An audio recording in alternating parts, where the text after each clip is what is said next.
Good afternoon, ladies and gentlemen. My name is Brendan. Welcome back to another speech of mine. Today's speech will be covering my persuasive speech as to why the American government should institute a mandatory military service for citizens who are able-bodied from ages 18 through 35. Now, the reason I chose this topic is because I'm not a very persuasive person as it is.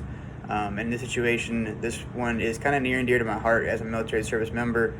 I kind of have a different opinion, I think, as most people would. Anyway, I have three key factors we're going to hit on during this speech, one of which is unemployment and how mandatory military service will help unemployment. Another one would be crime rates throughout the entire country, as well as gun control and gun ownership, because that's a big controversial topic in today's society. Now, my main reason and background and facts that I went off of is actually based off of Switzerland.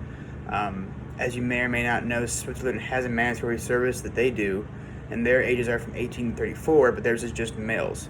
And I know in America we have a lot more push for women's rights, and I figured in America, because women already serve the military as it is, it wouldn't hurt to have it be any able-bodied person from age 18 to 35. So the first topic we'll touch on unemployment.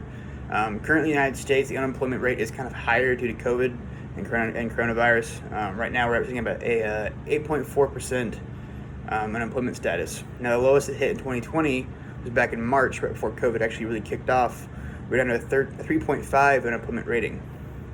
Now, if you look at Switzerland as comparison, for instance, their highest rate, which is the same month that we're in right now. So if you look at August, for instance, that's like the peak of the highest unemployment of 2020. Switzerland's highest peak was 3.4%. So even their highest peak is less than our lowest part in 2020, in fiscal year 2020. So it kind of shows, obviously, if you have service members who are mandatory and serving in the military, they have employment, and they're getting paid by the government or by their taxes and taxpayers to work.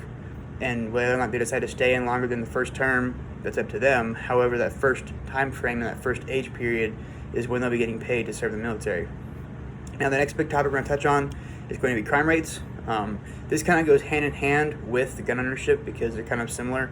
Especially in Switzerland, because you can use gun ownership and military service as a why they have a lower crime rate. However, in the United States right now, the high-risk age groups are anywhere from ages 12 to 24. Obviously, 18 through 24-year-olds have usually higher insurance rates, and they're usually more prone to get in trouble because they have less responsibilities, more free time, and they're of legal age to go and get in trouble.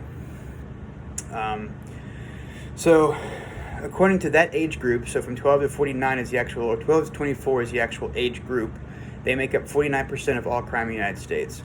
Now, if you look at Switzerland, they have mandatory service again. Their highest crime rating in 2020 was 21.18%. Now, the United States in the same year has a 46.73% rating. So if you look at them, they're about half the same crime rating that we have. Obviously, they have a smaller population, they have less people in their country, but if you look at the overall crime per population, they have over half of the crime rate that we have in the United States. Now, obviously, we have a very, very established sense of government.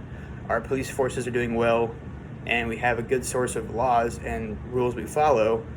However, I feel like a major topic to touch on is how, because they're all military service members at some point in time, and when they get out, they still maintain their firearms, that makes their crime rate lower. It may or may not be a major factor, but the facts are fact, and you can't argue with facts. Facts are statistics, and that's just how it is. So, the last major topic we're going to touch on is going to be gun ownership. Obviously, this is kind of a touchy subject in the United States because guns recently have been more prone for killing people, or people have been killing people with guns. And people are trying to ban firearms, even though it's one of the amendments in the United States, the Constitution. However, if you think about military service, we get trained on firearms. We get trained how to use them, how to own them, proper safety techniques when you're at a range, or even in ownership, how you don't point at people, how to properly handle it so you don't hurt anybody or yourself. Now, if you have anyone from 18 to 35 who's able-bodied and has any kind of brain, they're going to be trained on how to properly own and maintain their firearms. Now, if we implement the same system as Switzerland has, where if once you get out of the military service, you maintain your firearm even until the day you die, then every gun owner is going to be military service, and every military service member who gets out can elect to maintain their firearms, whether in their personal property, in an armory somewhere, whether it's still the military, either way. And because they're competent enough to own firearms and not hurt themselves, it'll lower the overall injuries and deaths by guns that are accidental.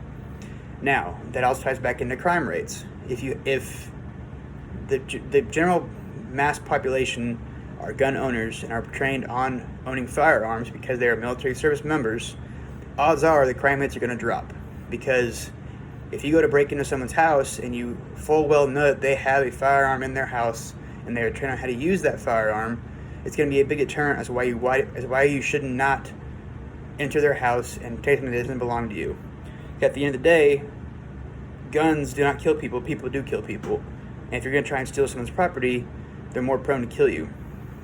However, if you know full well they have firearms, they know how to use them because they are military, they were military, or they've been trained on how to own firearms because they're military, then odds are you're not going to want to try and break into their house or steal their property, which is a big, big push for crime rates and lowering crime rates. So going back into summary, the major three topics we hit on as to why America should institute a mandatory military service from ages 18 to 35.